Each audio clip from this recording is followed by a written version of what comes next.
Bonjour tout le monde, je suis ravie de vous retrouver et pour tous les nouveaux, bienvenue sur ma chaîne dédiée au mariage, au couple et au voyage. Aujourd'hui, on va aborder une toute autre facette du mariage puisqu'on va directement faire un bond vers la dernière étape qui est celle du voyage de noces. Suivez-moi, on part dans un pays exotique.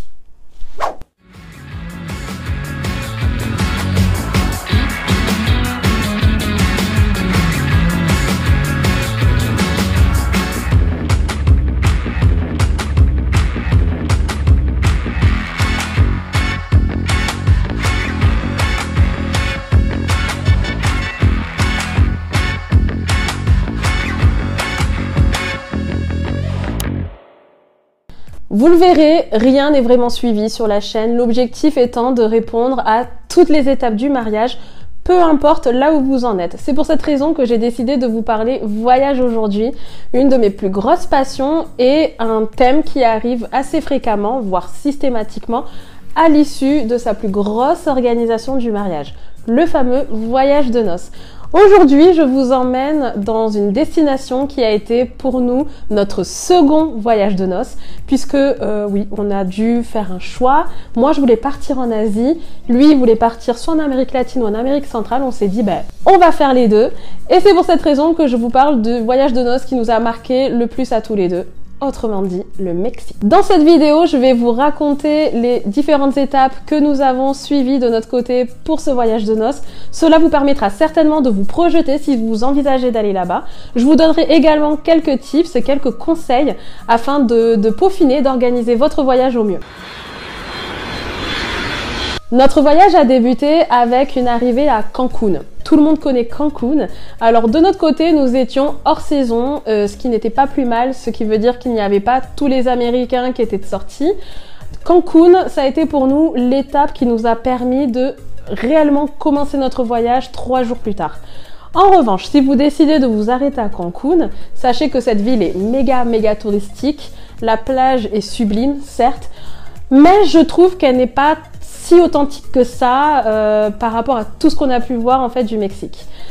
Cancun, c'est pas mal pour le côté festif et pour découvrir certaines petites excursions. En revanche, ce n'est pas forcément le lieu que nous avons le plus adoré. Je ne vais pas avoir énormément de tips à vous donner sur Cancun puisque vous verrez, vous le ferez au fil de l'eau. En revanche, ça nous a permis de Cancun de visiter Playa del Carmen qui était quand même un lieu incontournable, une véritable station balnéaire très touristique qui nous permet d'être en mode farniente et également de faire les magasins, de faire du shopping, de se restaurer. Voilà, c'est la petite destination un peu matu vu selon nous, mais qui est quand même assez sympathique à découvrir. Je vous le disais, notre voyage a réellement débuté suite à cela. Donc de Cancun, nous avons pris un vol interne pour nous rendre à Palenque. Palenque, c'est le site archéologique maya qui vous permet d'ores et déjà en fait de voyager, de vous trouver dans un autre univers. À Palenque, nous avons séjourné dans la rue touristique, c'est la seule qui nous permet d'être en sécurité puisqu'on nous a dit que passer le pont, si jamais vous y allez, vous comprendrez, on est moins safe et que dans cette rue, pour le coup, on pouvait se balader comme on le souhaitait. De notre côté, nous avons séjourné à l'hôtel Maya Tulipanes qui est pour le coup au centre de cette rue touristique, donc accessible à tout. Et c'est un hôtel qui pour 35 € la nuit vous permet d'avoir une chambre climatisée super bien, piscine, petit déjeuner, le top quoi. Quand nous sommes arrivés à Palenque, notre plus grand souhait était justement de visiter ce site archéologique maya. Et pour cela, nous avons pris ce qu'on appelle des collectivos. Ce sont des petits bus mexicains qui nous permettent d'aller d'un point à un autre. On voulait absolument pas prendre le taxi, mais être au plus proche de la population. Donc pour quelques pesos, on a fait le trajet nous permettant de voir aussi les paysages ici et là. Le collectivo nous laisse à l'entrée du site archéologique. Et à ce moment-là, notre périple a commencé par une traversée dans la forêt avant d'arriver aux fameux différents temples. Et déjà, ce passage vous tient en haleine et vous permet de vous dire waouh, mais qu'est-ce que c'est juste magique. On a des petites cascades, on entend le bruit des oiseaux, on a la sensation d'être vraiment dans un autre monde. Et comme je vous le disais, à la sortie de cette forêt, on atterrit sur différents vestiges. Et ce qui est top, c'est que on peut justement monter sur ces temples, ce qui n'est pas forcément faisable sur tous les sites archéologiques, en tout cas du Mexique. Demain, nous avions décidé de faire une excursion. Nous ne sommes pas friands d'excursion, mais dans certains lieux du Mexique, il est vraiment préférable de le faire, de manière à nous rendre à Agua Azul, qui est vraiment une étape que je conseille. Lorsqu'on s'y rend, on découvre une piscine naturelle bordée de différentes cascades. Il y a bien évidemment plusieurs petits points touristiques qui nous permettent d'acheter des souvenirs, d'acheter de quoi se restaurer et de se balader ici et là. En bref, Agua Azul, c'est le point de nature qui nous permet de nous évader tout en faisant la trempette. Palenque, ça a également été pour nous la première étape nous permettant d'être au plus proche de la population. Bien qu'on nous avait dit de ne surtout pas traverser le pont, eh bien c'est ce qu'on a fait. Alors évidemment, quand on est arrivé, on s'est rendu compte un peu de l'erreur que nous avions faite. Enfin, une erreur oui et non, parce qu'on voyait des mecs avec des guns quand même à leur poche. Mais en même temps, il y a une petite famille qui nous a parlé, qui nous a accueillis chez elle et qui nous a fait découvrir des mets locaux et avec qui on a pu échanger. Donc je ne conseillerais pas forcément d'aller au-delà des limites, mais si vous arrivez à vous faire confiance et que vous n'êtes pas non plus des personnes qui peuvent vous retrouver dans la merde, quoi, voilà, tentez quand même l'aventure parce que pour nous ça a été une expérience très marquante. Au niveau de Palenque, je ne vais pas vous conseiller forcément des restaurants puisque comme je vous l'ai dit, tout se trouve dans une rue touristique. Clairement, on les a tous essayés et tous sont à conseiller. Il n'y en a pas énormément, il doit y en avoir 4 ou 5 en les comptant sur une main. Donc, on vous laisse faire votre choix. De Palenque, nous avons en suivant pris un bus qui est un bus assez connu au Mexique qui s'appelle ADO. Les bus mexicains sont vraiment top en termes de transport. Voilà, ils sont climatisés, ils sont confortables, donc je vous le conseille fortement. De notre côté, nous avons pris la direction de Campeche, la ville colorée. Alors nous on dit Campeche, certains disent Campeche, je sais pas. Il y a un magasin que je vous incite fortement à voir, il s'appelle Tuculna, il se situe dans la Calle 57 il me semble. Et vous verrez, il y a juste des créations magnifiques tissées à la main telles que des hamacs, des petits sièges, enfin vous verrez il y a un peu de tout. En ce qui concerne la gastronomie, je n'aurai pas de restaurant forcément à vous conseiller plus qu'un autre. Nous, on a aimé goûter par-ci, par-là des restaurants qui pouvaient avoir l'air de boui-boui, comme d'autres restaurants qui étaient un peu plus sympas et qui n'étaient pas forcément meilleurs. En revanche, ce que je vous conseille, c'est d'aller prendre votre petit déjeuner à Chocolat. Vous verrez, vous allez avoir pour un prix, mais vraiment dérisoire, du jus de fruits pressés, des fruits, du yaourt maison, des gâteaux maison. Voilà, il y a un choix quand même assez intéressant et le cadre est vraiment sympa. Suite à notre périple à Campeche, nous avons repris la route pour nous rendre dans une autre ville qui n'est tout autre que la capitale, Mérida. Ici, l'objectif était simple, flâner, ne pas nous stresser et juste savourer ce que nous voyons. Comme toute capitale, Mérida a le mérite du coup d'être vue. Ici, on y retrouve différents types de musées. Attention, parce que les musées sont fermés le lundi. Et comme par hasard, nous sommes arrivés un lundi. Mais il y a pas mal de choses à voir. Il y a différentes places sur lesquelles des animations sont assez fréquentes. De notre côté, nous sommes arrivés en pleine période de célébration maya. Donc tous les jours et toute la journée, il y avait des danses folkloriques ou plein d'autres choses. Et également sur des places de marché, vous verrez le soir c'est très animé. Vous pouvez manger différents mets mexicains en vous baladant et en rencontrant des familles sorties pour l'occasion. D'un point de vue graillou, j'ai deux endroits à vous conseiller à Mérida. Le premier, c'est un restaurant qui s'appelle Chez Amaro, que nous avons adoré. Ici, vous allez dîner de la gastronomie un peu mexicaine, mais à prix accessible, tout en bénéficiant de musique acoustique. Et vous avez également, pour le côté un peu plus alternatif, le Mercado 60 qui est un food market et vous propose du coup de la nourriture qui provient d'ailleurs avec des allures un petit peu, vous savez, des food markets à l'anglaise. Lorsque vous êtes à Mérida, faites également un détour pour vous rendre au temple d'Uxmal. Vous verrez, ces ruines sont époustouflantes. Vous prenez le temps d'admirer, de savourer, de vous imprégner un petit peu de toute l'histoire et de tout ce qui a pu se passer à cet endroit précis. Notre voyage s'est poursuivi et on s'est rendu dans une ville oubliée que l'on appelle Pisté. Ici, il n'y a pas grand chose à faire, clairement. C'est juste qu'on voulait de notre côté être au fin fond du trou du cul du Mexique, en tout cas sur notre trajet. Et clairement, on a adoré. On s'est retrouvé avec des locaux avec qui on a parlé, avec qui on s'est mis à griller du poulet au bord de la route. Voilà, une très très belle expérience. Et c'est aussi à ce moment-là que nous avons découvert notre premier cénotes. Au Mexique, il y en a plein, donc bon, on dit cénotes, enfin chacun son accent. Hein. Et il y en a un que je déconseille, je n'ai plus le nom, en tout cas il se trouvait au sein d'un hôtel. Je le déconseille parce que tout le monde y va et que clairement on peut pas en profiter, on peut pas nager, on est là comme des sardines, enfin ça sert strictement à rien. De Pisté, nous avons en suivant pris la route pour Valladolid et là-bas ça a été une expérience vraiment magique. On n'est pas coutumier des tours, mais on nous a conseillé une personne qui allait nous faire vivre une journée exceptionnelle. On s'est dit, bon allez, why not, c'est quand même le voyage où on tente un peu tout et n'importe quoi, et on s'est laissé porter. Et cette journée a en effet été juste ouf. On a commencé cette journée en visitant le lac de Sel qui nous permettait d'avoir une vision d'un lac rose. C'était juste sublime, c'était la première fois de ma vie que je voyais ça. Et au loin, on voyait des flamants roses et tout autre oiseau qui volait autour de nous.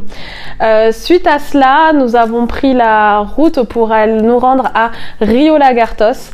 Et Rio Lagartos, en fait, c'est une ville en bord de mer de pêcheurs, ce qui nous a permis de super bien manger. Là, je n'aurais pas de restaurant à conseiller parce que clairement, les trois que nous avions à côté étaient super bons parce qu'on a goûté les trois.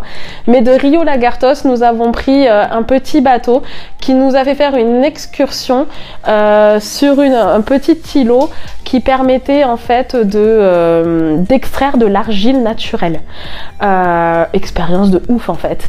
Donc on était là sur le bateau en train de creuser, enfin une fois arrivé pardon, en train de creuser et de nous foutre de l'argile partout sur le corps, voilà, tout en sachant que l'argile naturelle de là-bas, enfin même d'ailleurs, hein, c'est super bon pour le corps. Suite à cela, nous avons du coup navigué pour nous rendre dans un coin qui est protégé, mais coin dans lequel on peut trouver différentes espèces, dont des caïmans et tout type d'animaux aquatiques. Donc là encore, on se dit on n'a pas besoin d'aller aux zoos, on a tout vraiment à portée de vue, à portée de main. Nous avons poursuivi cette excursion en bateau et je tiens à préciser qu'en bateau nous étions seuls, nous étions que tous les deux avec la guide et le mec qui nous conduisait quoi. On est allé en suivant du coup sur une île presque paradisiaque avec sable blanc, l'eau turquoise, on s'est baigné, on s'est enlevé du coup notre argile qu'on avait gardée pendant quelques heures quand même.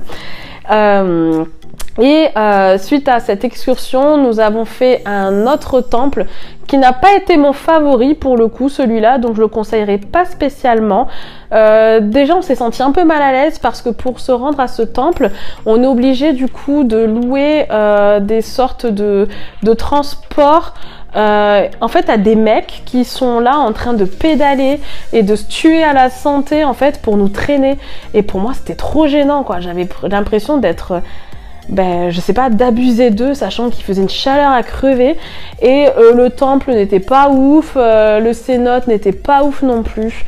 mais quand on tient compte par contre de toute la journée, quand on est à Valladolid, il faut absolument passer par ces différentes étapes parce que c'est incontournable. Valladolid, si jamais vous y allez, vous verrez, c'est une ville super mignonne qui détient également des petites ruelles colorées, des créateurs artisanaux, mais vous avez également assez fréquemment des jeux de lumière sur les églises. Donc les familles viennent voilà, avec leur dessert pour s'asseoir et regarder un petit peu toutes ces animations qu'on peut voir projetées sur les murs de soit des églises ou soit de monuments. C'est une ville qui est quand même très mouvante puisque sur les places fortes on retrouve assez fréquemment des marchés de bouffe. Donc enfin nous on a fait que bouffer clairement. Et en parlant de bouffe, il y a un restaurant que je conseille particulièrement qui s'appelle la taverne de Las Frailes. Voilà. Ici, on mange super bien. Le ceviche, c'est à se taper le cul par terre. Il y a les quesados aussi qui vont être super bons. Et le cadre est juste top. Suite à cette étape, nous nous sommes dit, qu'est-ce qu'on fait? Est-ce qu'on retourne dans une autre ville où on va voir quelque chose d'autre mais qui ne nous ressemble pas forcément? Nous quand on voyage, on est du style à vachement crapahuter, on n'aime pas forcément se prélasser à la plage. Mais là on s'est dit, bon, il y a beaucoup de personnes qui nous parlent de Holbox comme ça, quand même, on y va. Du coup, nous voilà partis pour une île qui pour nous a été une révélation. Elle est juste sublime. C'est une île incontournable lorsqu'on veut faire un voyage de noces, clairement. Pour s'y rendre, on doit prendre un ferry. Alors il faut faire attention parce qu'il n'y a pas des départs systématiquement. Je ne sais plus, mais je crois qu'il n'y en a que quelques-uns dans la journée. Lorsque nous avons pris le ferry et qu'on commençait à arriver vers cette île, on s'est dit what the fuck, mais ça existe vraiment quoi? L'eau était turquoise, mais juste sublime, le sable blanc comme de la farine.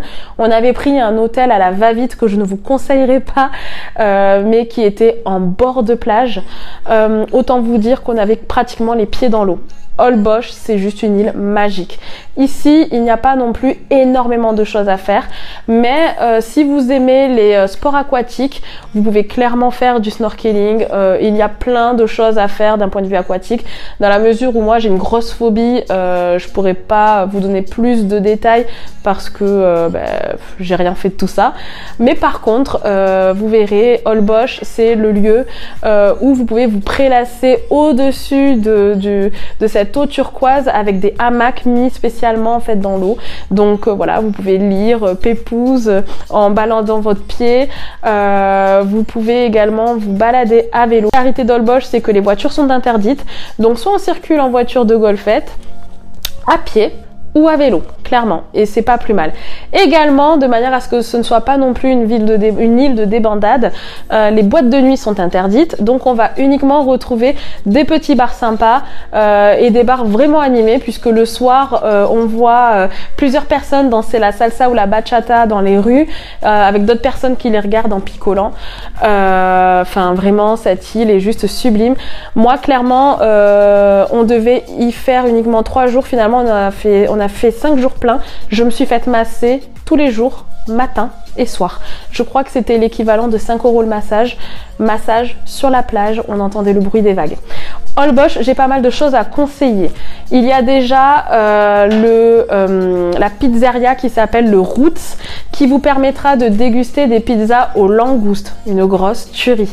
Alors quand vous allez là-bas, soyez juste patient parce qu'il y a du monde, c'est une adresse qui circule. Vous avez également un restaurant italien, je vous mettrai le nom en barre d'infos puisque je l'ai plus là en tête. Alors vous verrez, le chef peut faire un petit peu peur comme ça parce qu'il a la tête toute tatouée et percée, mais ce sont les meilleures pâtes au homard que j'ai jamais mangées. Et en fait, vu que c'était également mon anniversaire, Réal avait voulu marquer le coup et il a privatisé un morceau de plage qui était devant un hôtel très fameux qui est même passé à la télé, qui s'appelle Las Tortugas. Et nous avons mangé, je pense, les meilleurs plats de notre vie. Clairement, c'était excellent. Donc je vous conseille véritablement, si vous voulez vous faire un vrai kiff, bien évidemment ça sera un peu plus onéreux. c'est de vous rendre là-bas à Las Tortugas et de manger les différents plats que peuvent proposer les chefs. Il y a 3 chefs justement, français, argentins et mexicains, qui font du coup une cuisine fusion. Que vous dire de plus sur Holbox, mis à part que c'est magique, il y a pas mal de choses à faire. Enfin, pas mal de choses à faire, non, mais en fait, vous pouvez picoler toute la journée, faire des petites balades par-ci, par-là.